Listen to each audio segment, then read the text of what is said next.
Well, a very good day to you, ladies and gentlemen. Welcome to Kenya's most comprehensive political and public governance analysis show. Definitely talking about the Country Talk here on Herman Manyora's YouTube channel. I'm yours truly, Evans Okinya, and I'm more than glad to bring you up to date with what is taking place in this country and across our borders. I'm here this morning with Professor Herman Manyora. How are you, sir? Fine.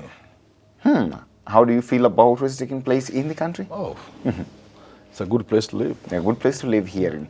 We've had this issue, of course, ever since it was reported by African Censored, of course, talking about the fake fertilizer and all that. This is a conversation that is not going anywhere soon. But I want us to address actually the appearance of the Agriculture CES, Mithika Linturi, in the Senate and the kind of answers that he gave therein. Of course, he was being grilled, then being questioned over this thing that has actually painted the government on a very bad light. But so to say, let's begin with here. The CES for Agriculture, Mithika Linturi, insists and says there are no fake fertilizers in this country. All that we have are substandard products that were made by these particular companies. Would you, as a common man, buy that kind of argument from the Cabinet Secretary? If it was coming from a cabinet secretary, I would be worried. But Mithika Linturi to me is not a cabinet secretary. Who is the cabinet secretary in charge of agriculture in the nation? I don't know. But I don't think that she's one. Okay. We must respect ourselves and as people and as a country. And therefore, the sort of people we make cabinet secretaries must reflect our seriousness of who we are and respect for ourselves. Mithika Linturi is a good man, but as a CS, I doubt he's not a CS. Okay. Yeah. That's my own thinking, and I can be wrong.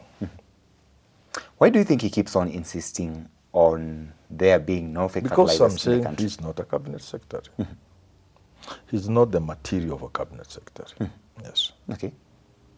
So that is the reason as to why he's giving this such kind of answers. He's a good man, and he can do many other good things, but not a cabinet secretary.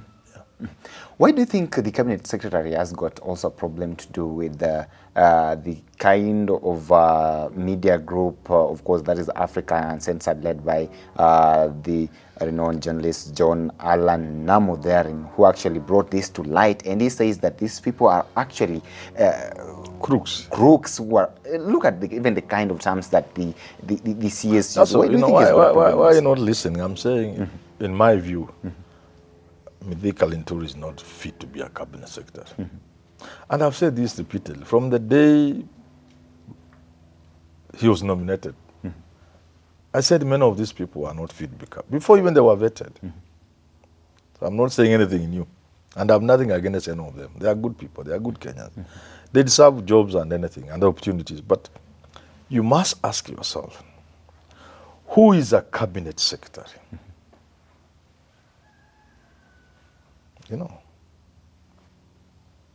If you get it wrong at the level of cabinet secretary, then you can't get it right at another level. Then the country will not go anywhere. Because countries that are successful, they have leadership. And the leadership, when you talk of the leadership of a country, you talk of government. Government is the prime minister with his ministers. Government is the president with the ministers, the cabinet secretaries. That's government. So unless you have government, you can't run a country. And that's how we are finding ourselves in this kind of mess. Okay. Yeah. Here we are. Of course, during that particular meeting, when the CS presented himself to the Senate, we also had on board the management of the National Cereals and Produce Board. And of course, what actually emerged from that particular grilling is that the blame game was shifted on the Kenya Bureau of Standards. Now, looking at this entire Sakaja and all these things, would you actually agree with the Agriculture CS and the NCPB management that it is the mandate of KEBS to actually look into whether these things were fake or not, the quality assurance and all that, and I actually absolve them of that particular blame, because that is what they are saying. If you get substandard fertilizer in quantities of concern, then you can blame KEBS. Okay. Yes, substandard. But we are not dealing with substandard fertilizer, at least not for now. We have had the issue of substandard fertilizer for a long time. But this is not what we are dealing with now. We are dealing with something completely different. The CS is saying it's substandard. When you get lime and when you get sand and quarry chips and the rest of these things, that's not substandard. No, that's not even fake. No. That's a different story. Okay.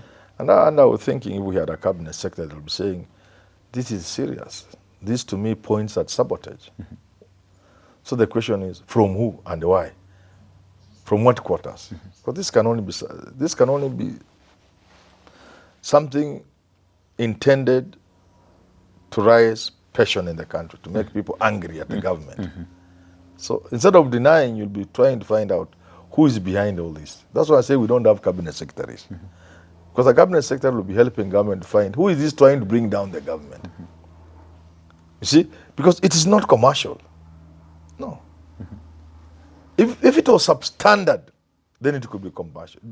If you have something that is adulterated, diluted, for example, substandard, then you are dealing with some commercial interest. Okay? Instead of giving people proper substance, you are diluting it, making it substandard, with a view to getting more money and therefore more profit. Is that right? But when they're just an isolated cases of 100 or so bags of fertilizer that contains things that clearly are introduced in a manner that could not have been done at factory level, then you cannot be talking about substandard. Substandard things are things that are generated from the factory. Or if there is packaging. You get it?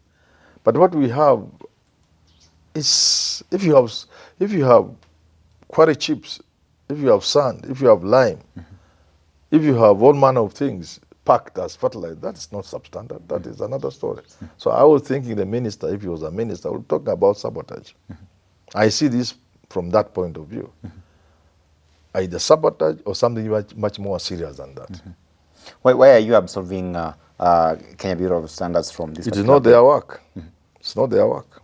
It's not their work to check the quality of No, their work is to check things as they come into the country, make sure they adhere to certain standards. Their work is to ensure factories produce things and giving those factories a mark of quality, the KEBS mark of quality. But if things have left the factory, if people are manufacturing bags, let's say you have a factory and you produce packaging material for unga, jogo, you write there jogo or pembe or soko, ajabu, all this, then get some sand somewhere and pack. How does Bureau Standard come in? Okay. How? But if unga maize millers or pembe millers began packaging fake unga, the flour is substandard, then KEBS can be blamed. Okay. But if somebody goes to River Road or Kariobangi South and produces packaging material for pembe maize flour and jogo or whatever it is, and packs their ash or sand, how do you then bring in KEBS? Okay. The CS here says that's just a police case. Okay. It's not even a KEBS case. That's a police case. And that goes beyond KEBS, but then it must involve the intelligence. It's beyond the police work. It's not KEBS. It's beyond the police. It is squarely lies with the intel community, the intelligence. Because I'm seeing that as sabotage. okay. Yeah. So that is squarely on Thika Road. You're talking of it being sabotage. And of course, I saw the CS trying to allude to the fact that somebody may be playing some dirty tricks on the government as well and trying to actually over-politicize this issue here. Do you think this has anything to do with politics in the country? That's what I'm saying is possible. It is possible. It is possible, but then you must ask yourself, who stands to gain? Yeah. What is happening? Something is happening. Yeah. So in this case, who would be politicizing this, and who would actually be standing to gain, if at all that point is supposed to be brought? You see, from the CS anyway. You see, the CS, to me,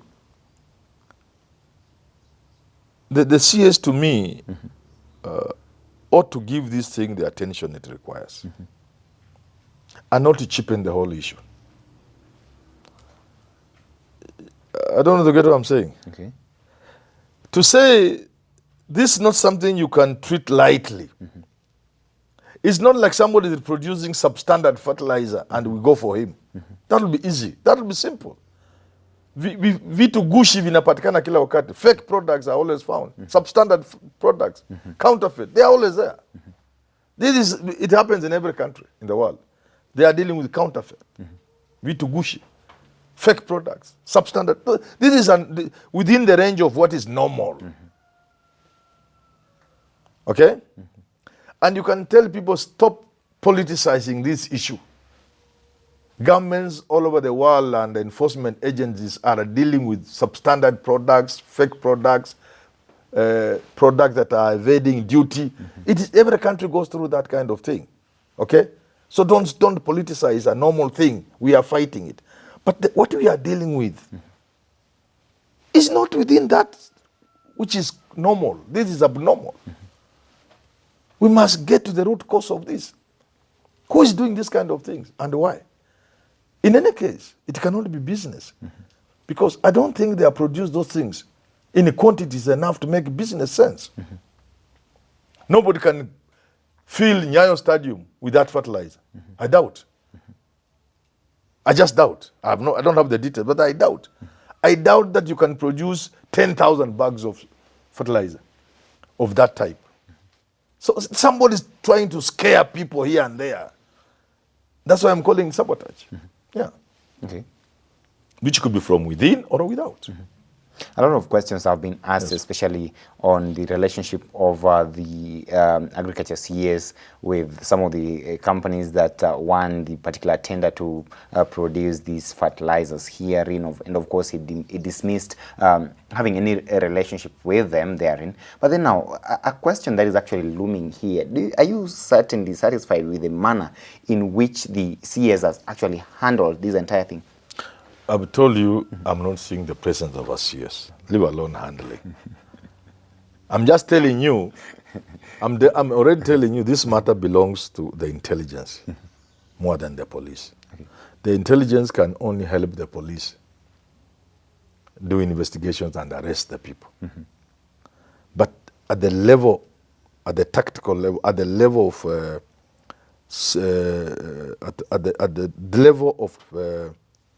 at the national level of policy and state security, this is a matter that can only be handled by the intelligence. It is beyond criminal. It affects state security. You get it? So for a minister to handle matters that affect state security and demote them to below police, according to Linturi, this is even below police. It's not even a police issue. And I'm saying this is beyond a police issue. The police can only be in this matter at an operational level. But it's a national security issue. You get it? This is a national threat to security of this country.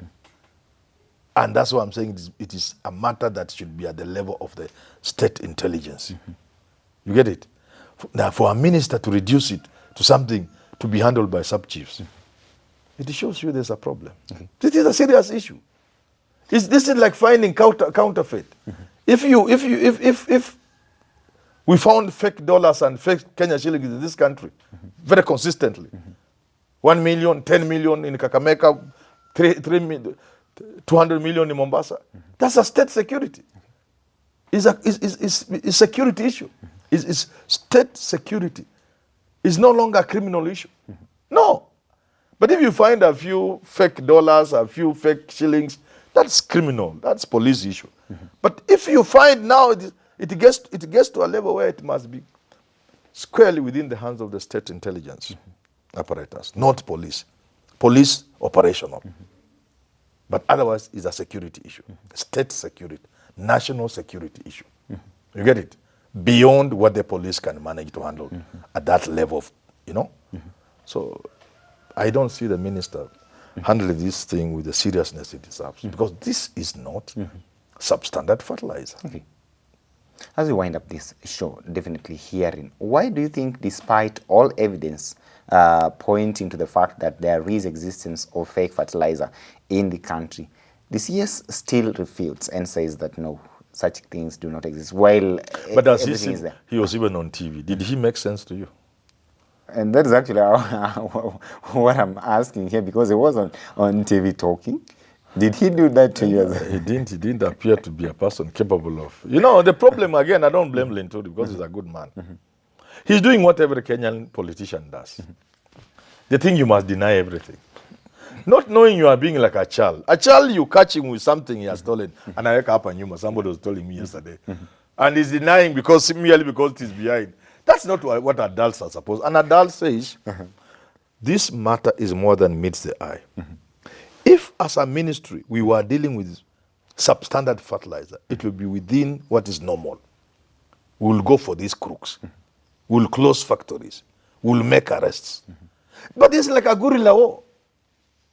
Okay. You cannot approach a guerrilla war like a conventional war. People packing the things they are packing and scattering them all over the country. Those are not people you can meet at factory level and close a factory and make arrests. These are guerrillas. And that's what I'm saying, and I want to repeat, and I hope it's already happening. This is a matter of national security. And the police can only be in at an operational level. It belongs squarely to the intelligence. They must find out who is this that wants to bring the government down. Because these kind of things can bring a government down. Yeah. You see, there was heavy presence of this in the Rift Valley. And when you have the president's own people feeling the pinch, you are approaching what is purely state security. Yeah. How would admitting the truth of this actually affect the position, station, and even the face of this particular ministry? They have come to believe you defend the government, even if you look foolish in the process of doing it. That's what they have come to believe. But I want to advise them. An intelligent man admits mistakes. Okay. You own up mistakes. You say we were dozing. We were not quite asleep. We dozed off a bit, but now we'll be awake. We are on this thing, and I'm not sleeping. I'm not sleeping as a minister until these crooks are brought to book, until we know whether it is sabotage, until we see whether there are political designs in this thing. I'm working with the police. I'm working with the intelligence. I'm working with the KEBS. I'm working with all. And people can see you in a serious meeting. A serious meeting at Abbey House or somewhere. Or on Thika Road. They can see you driving to Thika Road to meet the Director General of Intelligence. But the question would be, wouldn't that warrant a call for his resignation? Which resignation? These people cannot resign. They'd rather die than resign. You know that. You are too young to know. If he indeed accepted the fact that these things do exist and it's there, you see, don't you then think that people would be up on his neck wanting? In fact, it's now that people are demanding for his resignation, saying there is a problem. Why would somebody ask you to resign if you are saying there's a problem? Okay. Yeah. Why? People will ask you to resign if we find 50% of the fertilizer in the country is substandard. We ask you, where was KEBS and where were you?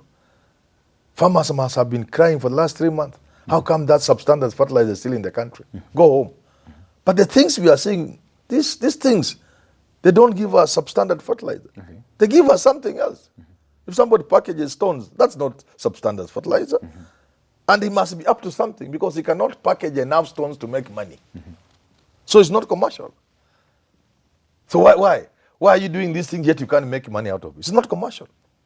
Substandard fertilizer will give you money because you are going to sell tons and tons of fertilizer and you get money, millions of money. Is that right? But if you pack a miserable 300 bags of stones, where is the money there? Okay. And since it's not in one small location, which says one madman, it is scattered almost all over the country. Then it's by design, it's a scheme. by people who are not out to make money, because you cannot make enough money from such, then why are they doing what they are doing? Okay. And the people can see as a minister, you are telling the country this is a national issue, and we are handling at that level. We are not leaving it to the police. We are not blaming cabs. No. We are looking at this as a national threat. And that's how we are handling it.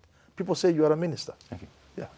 Well, ladies and gentlemen, that is it from Professor Herman Manyora here, definitely telling the agriculture CS to actually own up and tell the country the truth instead of hiding and continuing to refute the fact that there exists fake fertilizer in the country. Well, weigh in on this conversation and tell us what you actually think about it. Allow me to stop at this particular moment, but please, if you're watching us for the first time, kindly subscribe to this channel here and stay tuned to some of our programs that will be coming up next year. Remember, Jadiel Kabiro is here, Richard Mwenja, as well as Prof with his standalone items. Will always be glad to bring you up to date with all that is taking place in this country and across the borders. Keep it at Herman Manyora, keep it at Nairobi Review till we have this conversation again. Have yourself a lovely day.